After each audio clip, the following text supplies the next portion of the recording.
On your Thursday episode of Locked On Raptors, these losses simply cannot hurt me anymore. You are Locked On Raptors, your daily Toronto Raptors podcast, part of the Locked On Podcast Network, your team every day.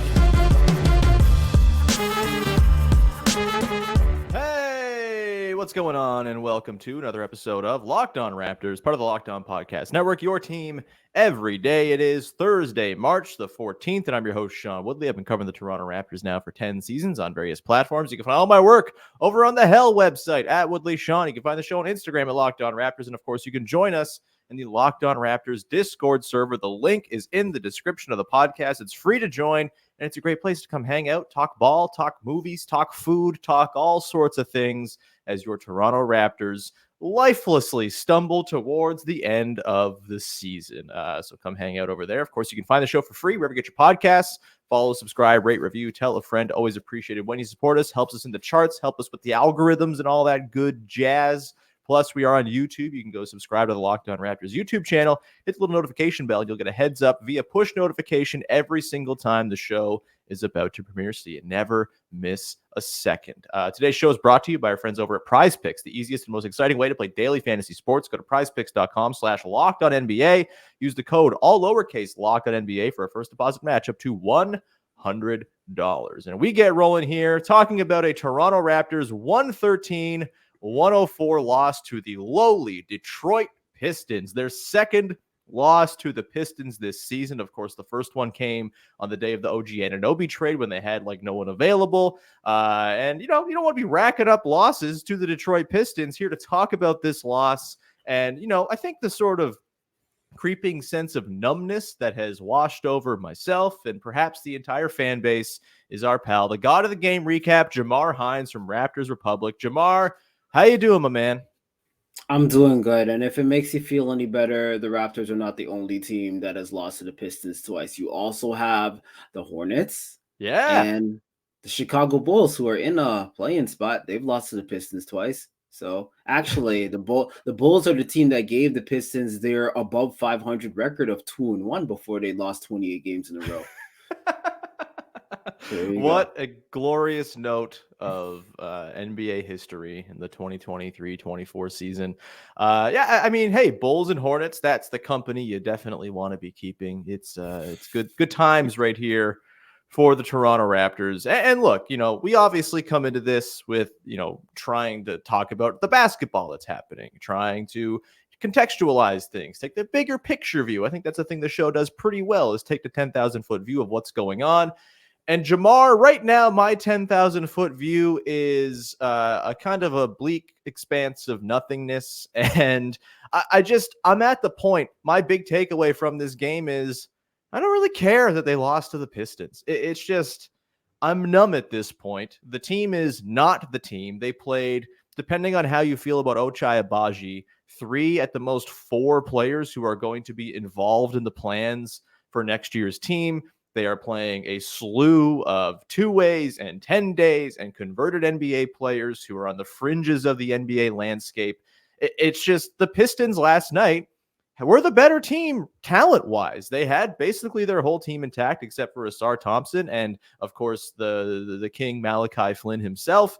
They were pretty much intact, and they're just at this juncture a more talented team than the Scotty Barnes list, RJ Barrett list, Jakob Poeltl list, Gary Trent Jr. list, Toronto Raptors.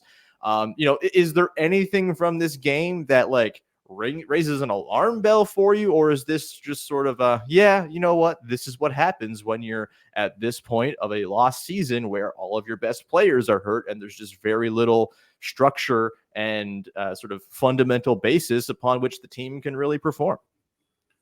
No alarm bells, because as you said, this is a skeleton roster. It's a couple of things I like from, a few players, but, I don't come away from these games from a negative perspective, seeing, oh my gosh, we got to do this better or else. It's the or else is already here. we got 15 or so of these games left, and then we'll have the off season, and then we'll go from there. And some of these guys, like a Scotty, like a Jakob, may not return all season. So this is basically what, actually, I'd be surprised if they did. So Yeah. this is basically what you have. You probably have add RJ back and maybe add Gary back probably. And then, yeah, some of these guys are just not going to, because what's the point? What would be the point of bringing back, like rushing back a Scotty or a Jakob for like the last 5 games of the regular season? For what? So their season, it hasn't been announced, obviously, but their seasons basically are over to me. So, we're gonna get killed on the boards. Pretty much every game. We saw Ayton go off on the last week, and then Duran go off today. God, I mean, Jalen Duran, man, that dude is a maniac. He tripled the Raptors in offensive rebounds by himself, 9-3.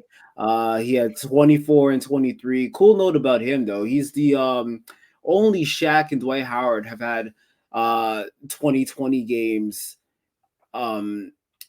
before turning 21. I think Shaq did it 6 times and Dwight did it 5 times and Duran's done it 3 times. So, that's pretty cool company to be in. Yeah, that guy's a dude. That guy's going to be awesome. And he's horrifying. And, he sort of exacerbates the problem the Raptors have had against athletic bigs all season, which is, just that's where they're drawing a little bit short. They're skilled. They have passing with their bigs. They're, I personally love the style of play they want their bigs to exude. But when you come up against these just sort of titanic athletic monsters like Jalen Duran, you're going to be in tough, especially when you don't have Jakob Poeltl or Scotty Barnes to help clean up the glass. It's just the way it is. Kelly Olynyk's done a lot of good stuff, rebound and sort of drive positive rebounding when he's on the floor. Not one of those things. And this is the exact type of player who's going to expose that. And yeah, I mean, I can't get there with any sort of like, oh, the coaching needs to be better. The rotations need to be like, wow, what rotations, right? Exactly. Like, just like, there's nothing to get all that upset about here. And I think, frankly, it's encouraging to me that even with the injuries and the team not being the team, they're still playing Darko ball, right? Like they're moving the ball. They're getting out in transition a ton. They got in transition last night, Jamar, 25.5% of the time, which is like a 97th percentile transition frequency game on Cleaning the Glass's database for this season. Like they are running like absolute madmen. They converted at like a horrible sub point per possession clip last night in transition, which is its own problem. But that speaks to, you're playing the style you want to play, but the players playing it just aren't as good. And that is what you're going to see. We were kicking this around just before hopping on air here, Jamar, and I am now fascinated by your answer to the question is like, what's a more depressing end of season stretch? The Tampa season or this season? Like, I think there are arguments both ways. I think Tampa, obviously, you had like the clear, okay, like they're going to pick 7th overall. At the very worst, maybe they jump up in the lottery, which they eventually did. We know that this season is very much a lost season anyway. No one expected much out of the Tampa year. The whole team got COVID in March, and that kind of ruined things. And, it's just sort of, the cost of doing business of moving your entire franchise to Florida for an entire year. This year, obviously, you have like the pick thing hanging over everything. But I feel like there's maybe a little bit more optimism on my end going into what next year's team looks like because we already know, hey, Scotty Barnes is on this team. The Scotty Barnes was not on that Tampa team. I'm curious, what's your sort of winner here as far as depression ball? What is the sadder close of a tank season? Not even that this is a tank season. It's just kind of like they don't have any one season. I don't know. Maybe there's no distinction there. Either way, like more depressing, Tampa or this year? Okay, so like you said, you could go both ways on this, but I'm trying to put my mind back into what I was thinking as that Tampa season was going on. And I believe in my head, obviously there's no Scotty, but in my head I was thinking this team was only one season removed from having the second best record in the league and having, COVID basically screw up their playoff run essentially. So I was thinking, you have Pascal, who's, a little bit some struggles at the time, but Pascal, you have OG. Kyle's probably gone. Norm's gone at that point. Gary's new. But I felt like at that time, there might have been more hope because even in that same Tampa season, you never had a home game. You had fans booing you essentially at home games. And that still, they were in a playoff spot before COVID ravaged the team. They were going to be like 4th in the East that year. Yeah. So I might have had more optimism at that point than right now. But on the flip side, now knowing how high that ceiling was for that team, which, you know, they got to the first round the next year and lost in 6, and then we know the whole DR DeRozan debacle last season. So their ceiling ended up not being very high. I think I would go using the power of retrospect. I think I would go with this being a more positive outlook because you're starting fresh. And I think I'd rather go with the unknown, seeing what Scotty and Quickley and RJ and maybe Proto have to offer and, you know, building from there, as opposed to knowing what the ceiling is already, trying to build around a guy who in Siakam who was like 27 at the time. I think I'd rather go with the unknown. Yeah, I think it's not even particularly close. I think Tampa was way worse than this. And look, I'm not like enjoying the basketball right now, I'll tell you that. But I also am I don't feel like I need to talk myself into Jontay Porter being the starting center of the future the way I was like, oh, Kem Birch and Freddie Gillespie, baby. That's going to be the 1-2 punch for next year. Like that was grim, you know, watching the team just like, you know, the Kyle thing was hanging over everything. It felt like he said goodbye going into that deadline and then didn't say goodbye going into that deadline. I also think there's something to back then, what was it, 2021? This was probably the peak of like my own mental nadir during that whole time. And so watching depressing basketball was just sort of like furthering the negative feedback loop in my own brain. I don't know if that replicates itself across anyone else with the fan base, but I don't know, March, April 2021, pretty grim times for everybody, I would say. And so, yeah, I think with this, there is these sort of glimpses we've seen, right, of Emmanuel Quickley, Scotty Barnes, RJ Barrett looking like a trio that can be something that you build around. We know Jakob Poeltl and Kelly Olynyk are going to be the centers next season, and we know that can bring a lot of good stuff. We know Grady Dick is, you know, playing extremely exciting basketball. I would argue Grady Dick's finish to this season way more encouraging than Malachi Flynn's fake, you know, rookie of the month finish that year. And so, yeah, while this is pretty rough stuff and the games are very hard to get up for, and the all possessions recap streams on NBA League Pass have been an absolute godsend as far as time management watching this team. I think you got to say that this is a far more positive, less depressive stretch of Raptors basketball than that Tampa season was, because that stunk. And yeah, like they didn't have Scotty Barnes then. They have Scotty Barnes now. I think a pretty big distinction as well. We'll come back on the other side, Jamar. Speaking of dudes we got to talk ourselves into, we're going to play a little game called Is He a Guy? We're going to rattle through some of the fringe guys on the roster, some of the guys who have played recently, last night, previous games, etc., and just simply answer yes or no, is he a guy? It's coming up to just in 1 second. Today's show is brought to you by our friends over at Prize Picks, the single best way to go play daily fantasy sports. And it's super simple. It's the way it should be. It's you against the stat projections. All you got to do is pick more or less on 2 to 6 player stat projections and watch those winnings roll in. And it's not just for basketball, of course. It's cross sport. It's baseball. That's coming up very soon. Very exciting times. You've got the WNBA season starting pretty soon as well. Prize Picks is there for all of it. And right now, you've heard it before, it's demon time on Prize Picks. You can win up to 100 times your money right now with as little as 4 correct picks. You can earn $10, turn $10 into $1,000. Demons and goblins are the new and most exciting way to play a Prize Picks. Squares marked with red demons or green goblins get you different payouts. So if you're strategic about it, you can win up to 100 times your money with as little as 4 correct picks. That is pretty sweet. So go check them out right now. Go to prizepicks.com/LockedOnNBA. Use the code LockedOnNBA for a first deposit match up to $100. That's prizepicks.com/LockedOnNBA. Code LockedOnNBA for first deposit match up to 100 bones. Prize Picks. Pick more, pick less. It's that easy. We continue on here with your first listen of the day, breaking down the Toronto Raptors loss to the Detroit Pistons in as much depth as we can really break it down.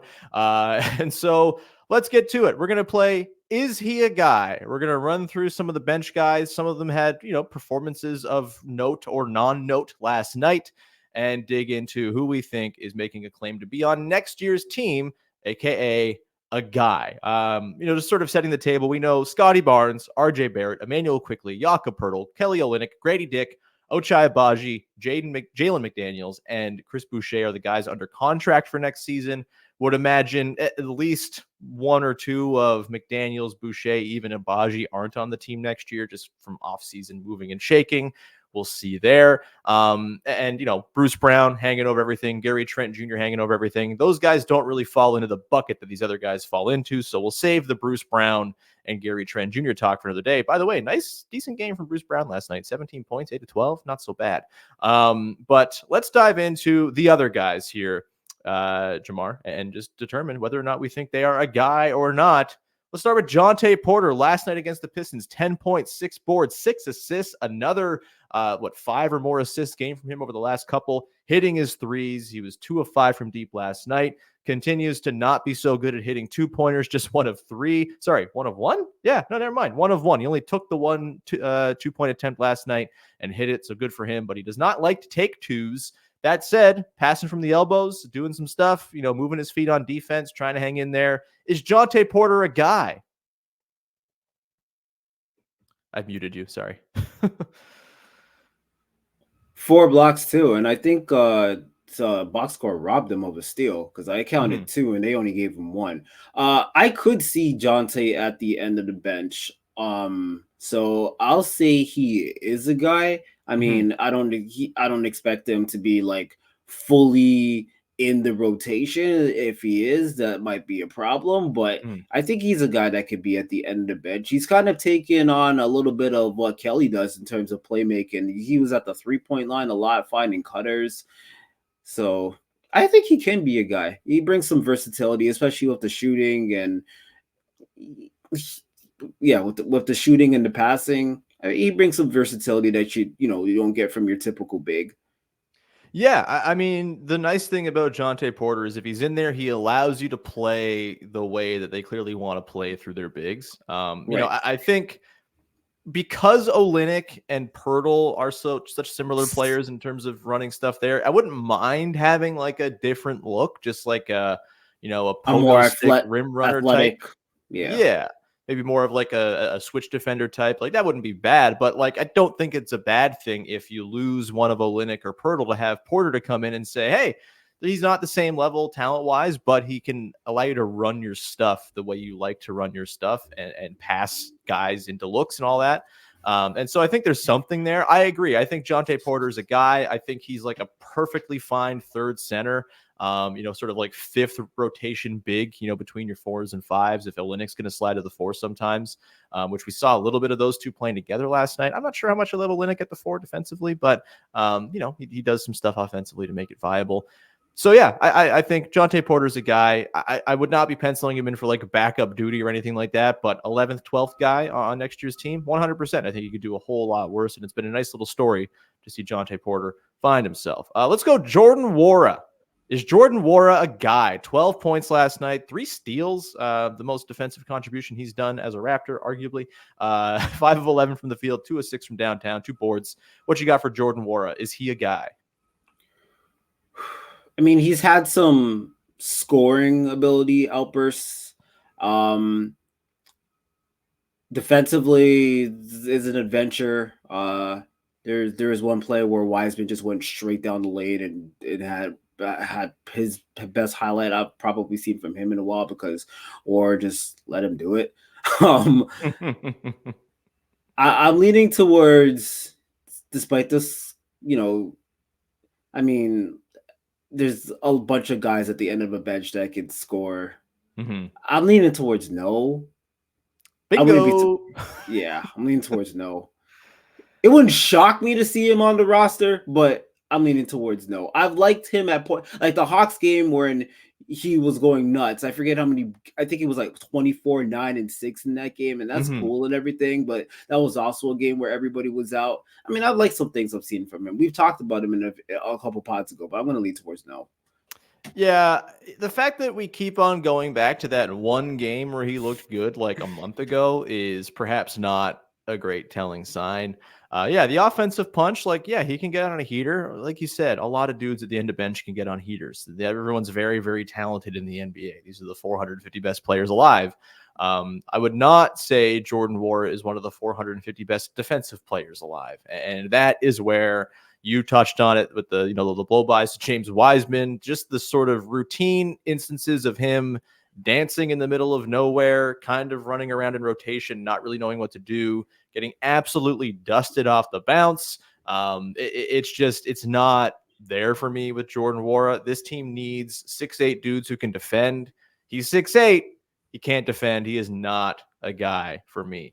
Let's go to Javon Freeman-Liberty. Didn't play last night. DNPCD was a little quiet in the previous game against the Denver Nuggets as well, but has had a couple of moments here and there. I like Javon Freeman-Liberty. Where are you at? Is he a guy? Javon Freeman-Liberty. I wish I'd seen more from him at the NBA level to make that sort of a decision. But yeah, I don't know why he didn't play yesterday. I didn't even factor that in. Can I? I want to push because I just haven't seen enough. This is a yes or no. Okay. This is a black and white, no nuance exercise. Okay. I'll say no. I'll have him in the G League and see what he brings next season, but not on the actual 15-man roster. How about that? All right. I'm going to disagree. I think he's a guy. I think, not a rotation piece necessarily on the team, but I think he will be on the 15-man roster. I would pencil him in for that. Plenty can happen in the summer. Best laid plans of Jeff Doughton and Delano Banton, obviously, can always be thrown into the trash bin if the team gets different guys that they like. But I think Javon Freeman-Liberty, the fact that he got the deal from the Raptors, the fact that he offers some actual point of attack defense, which this team badly needs. And I think he's got some juice to his game. I don't know. He's got some flow. He's got some handle. He's long. I think he's got a good feel. I think there's, it's not a likely outcome, but I do think there's a world in which we wake up, middle of the next season, and Javon Freeman-Liberty is like the backup point guard for this team. I don't think that's crazy, but probably more of sort of an off-ball two-guard type. Still, I think he has enough, and I think he's just offensively talented enough while bringing some pretty sound defensive, lateral quicks and stuff like that I think he can certainly find himself into the 13th man role on next year's team. So I'm saying he's a guy. If being a 13th man means you're a guy, then I guess he's a guy. What's up? Yeah, and you brought up Doughton, which is kind of where, we had a lot of positive things to say about him, especially defensively, and he ended up not being on the roster.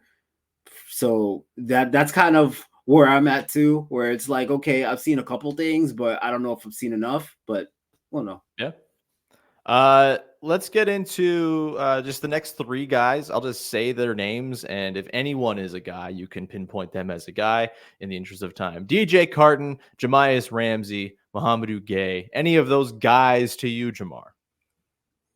Not really. No. Look, we'll talk coming up in just a second about Jahmi'us Ramsey, who, one thing he did last night makes me want to declare him a guy. But it was also the one shot he made last night on 7 attempts. So we'll see. I'm saying probably not guys. Look, there are going to be draft picks coming in. There's only going to be so many roster spots available. They have some cap flexibility. They're probably going to go do something with it. And so as much as I think Freeman-Liberty and Porter have a shot at being on this team, I think those sort of fringy guys are going to be tough to fill at the end of the roster.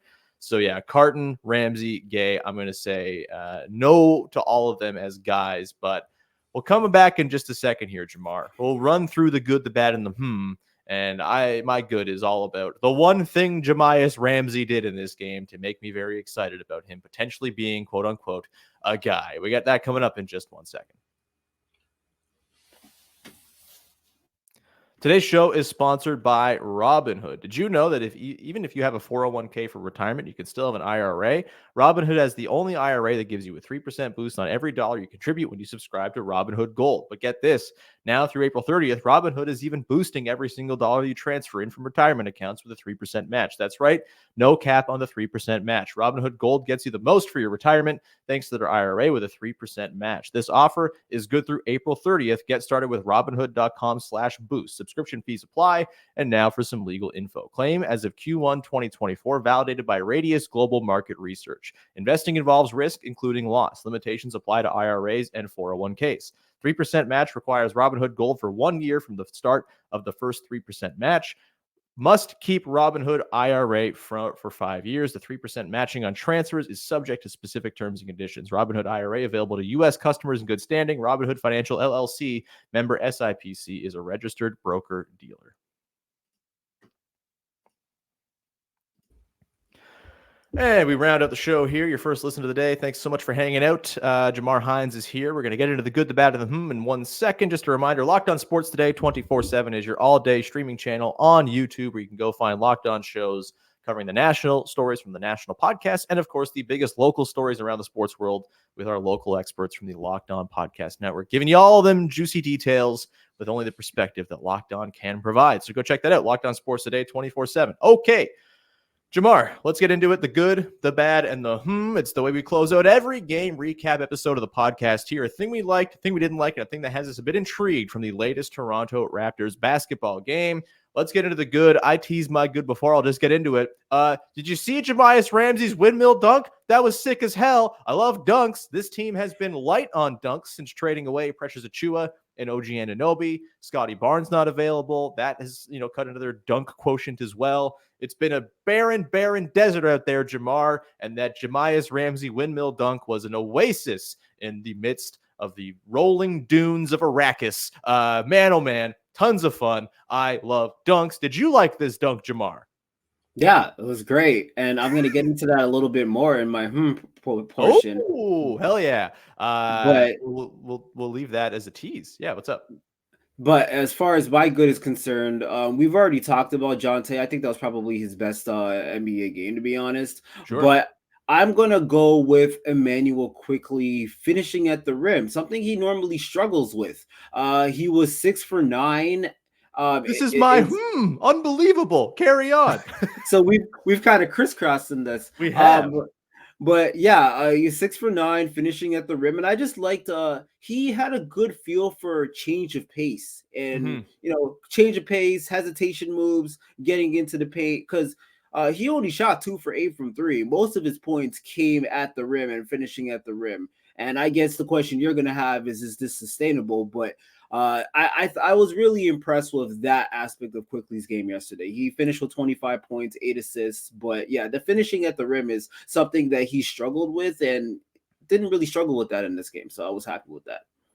No, for sure. It's been huge and like a pretty significant development for the Emmanuel Quickley is going to be like a fringe all-star lead guard type crowd. Like that was the missing element for him in the first month or so, month and a half as a Raptor, where he was, kind of missing those floaters, not finishing around the rim, not getting all the way to the rim. And it's been really great to see him kind of come into his own here. It is like I've said this before.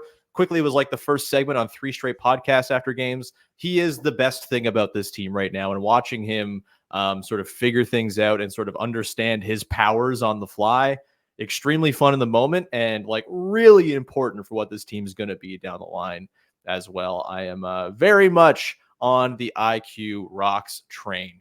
Let's get to the bad. What was your bad from this game, Jamar? I mean, overall, we already know the rebounding is terrible. They got out-rebounded by 21. The first quarter especially was a joke. Jalen Duren had like 3 putback dunks and 5 dunks in general in the first 6 minutes alone. He scored 24 of 32 points in the paint in the first quarter. But I think I'm still going back to not even a Duren play. I think I'm still going back to that I think it was, what was it, a dribble handoff or something where basically, I think Brown and Nwora were at the 3-point line, and Nwora was supposed to stay with Wiseman, and basically all he did was look at Bruce Brown, and James Wiseman just like Olay went straight into the paint and threw it down. That was a pretty ugly defensive possession, and why we don't have him as a guy. And Darko did not like that. So between the rebounding and that particular play, I guess those are both my bad. Yeah, that's a good call. My bad is not loving what we're seeing out of Ochai Agbaji lately. Oh my gosh. Yeah, that's a good one too. Yeah, man. With the sort of depleted roster, it could be just a case of he's the type of guy who's going to look better when he's playing with better players. And so maybe you have to give him a little bit of grace here. But last night, 26 minutes, 0 points, 0 of 3 shooting, a board, 3 assists, 2 steals.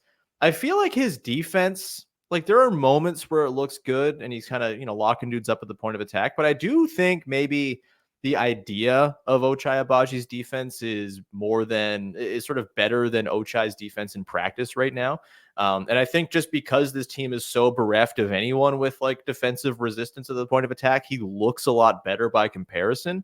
But I'm not super thrilled with what we're seeing there. Obviously, the finishing has been a real problem, both from 3 and from 2-point range. His true shooting percentage is low 40s right now. Really rough stuff. Again, give him a summer to work on stuff, get him more ingratiated into the system, get some guys back so he can play in lineups where he's optimized. Those bench lineups were looking pretty good before Scotty Barnes got hurt, and Ochai was a big part of them. So I'm not writing off Ochai Agbaji right now, but not super promising signs from a guy who's getting a lot of opportunity, a lot of minutes, and he's just not doing a ton with them. He's been the anti-PER king for this Raptors team in this time since he started starting games. It's not been pretty. Yeah, well, he's shooting 30% from the field this month. And even when, you have your optimal lineups, he's the guy that you leave open where it's okay, we can afford to leave him open. Hey, sure. If you want to, I think there was one game where he went 1 for 8 from 3. It's yeah, cool. Keep shooting those. We want you to shoot those. You're open for a reason. So hopefully that's something he can improve on offensively over the offseason. 43.5% true shooting on a usage percentage under 20%, just 16.5% for him usage wise. It's not been great. A 5.8 PER, which 15 is league average player stuff. It's been a pretty rough go here for Ochai Agbaji. But again, things can turn around, but it has not been pretty. Okay, let's get to the I'll get to mine because you kind of talked about it earlier. Mine was Emmanuel Quickley finishing at the rim, and he's doing it pretty damn well of late. And his twos in general are on the uptick. He, before the All-Star break, he was under 40% from 2-point range as a Raptor. He's up to 44% now. And he's now at 67% at the rim as a Toronto Raptor, which is 77th percentile among all players at the rim per clean the glass. That is, upper quarter of the league. That is fantastic for a guy who is 6'3". And, again, how sustainable is it? How much is he being helped right now by there just being a lot more space out there because they're playing Kelly Olynyk as their nominal 5, and, Grady Dick is getting a ton of time. The offense isn't great, but there is a lot of space to work with out there. And so is that helping him score at the rim, or is he just getting better, figuring out the angles, getting stronger, all that stuff?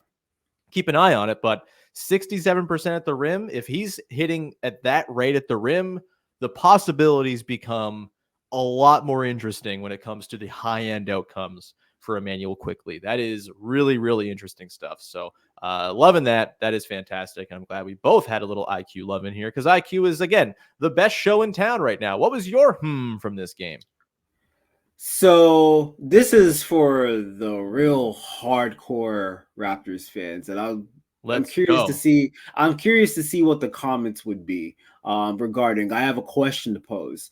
Yeah. That Ramsey windmill, is that the coolest, most athletic play you've seen from a 10-day contract player? So now you got to really go through the archives here because I was racking my brain and I can't think of a better one, and especially the audacity to pull that off when you're 0 for 6 from the field and really haven't shown anything, and you're down 9 points, and then let me just throw down a windmill. So that was pretty cool.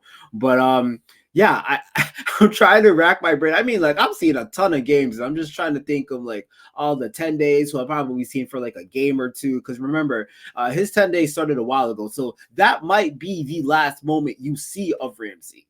Like, I don't think there's another game within the 10-day contract. So never know. That might be the lasting impression you have. So I'm just wondering if there's ever been a Raptor 10-day that's done something like that. I can't remember. Someone's got to help me out. Could do a lot worse. I've pulled up from The Athletic, our pal Blake Murphy, the sicko that he is, back in 2021, the end of the Tampa season that we talked about, had a piece titled, "Is Freddie Gillespie the best 10-day signing in Raptors history? We rank to find out."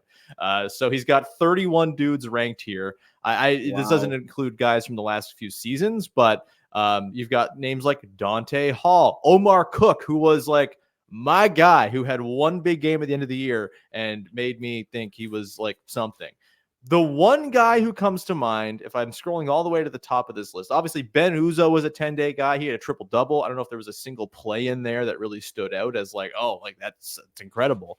But the one guy, not a dunker, but certainly a guy who could put some highlights to tape in his own right, Rafer Alston was a 10-day guy. Skip to my Lou. I'm sure he busted out some and one tour stuff during that stint with the Raptors. I don't know if there's archived footage of his 10-day appearances with the Raptors before signing a big league contract with him, but he would be my best guess as to someone having a play that dramatically fantastic that we saw from Jahmi'us Ramsey. That's a really good question, though. A sicko's question. If you have another response to this, if someone out there has a Quincy Doobie highlight they want to share, please do, because that's the stuff we need right now. Jamar, a pleasure as always, my friend. Do you have anything you want to promote for the good people out there? Yeah, if you did miss this game and wanted to see a little bit of what Jontay did in this game, you can check out my recap on Raptors Republic. Easy way to find that is through my Twitter link. My link to all my work is there. I will have a... Shoot, is it a recap or a preview? I don't even know what the hell I'm doing. I'm doing something Orlando Magic related on Sunday. I can't remember if I'm recapping the game or previewing the game. I'll figure that out later. Okay? Excellent. Everyone go find all of Jamar's work. It's wonderful. You can find me at Woodley Sean on the Bad website. You can find the show on Instagram at Locked On Raptors. And of course, join us in the Discord. The link is in the description of the podcast. It's free to join. We would love to see you in there. You're the very best. And we are going to leave it there. Thank you so much for tuning in. We'll talk to you again on Friday. I might try to get someone to talk a little bit on March Madness and college ball because I'm so out of it, and I just want to get like a dum-dums primer for the conference championship tournaments and March Madness when it comes to the NBA draft. So we'll try to get someone on board for that tomorrow. Either way, thanks so much for hanging out. We'll talk to you on Friday with another episode of Locked On Raptors. Bye-bye. Better.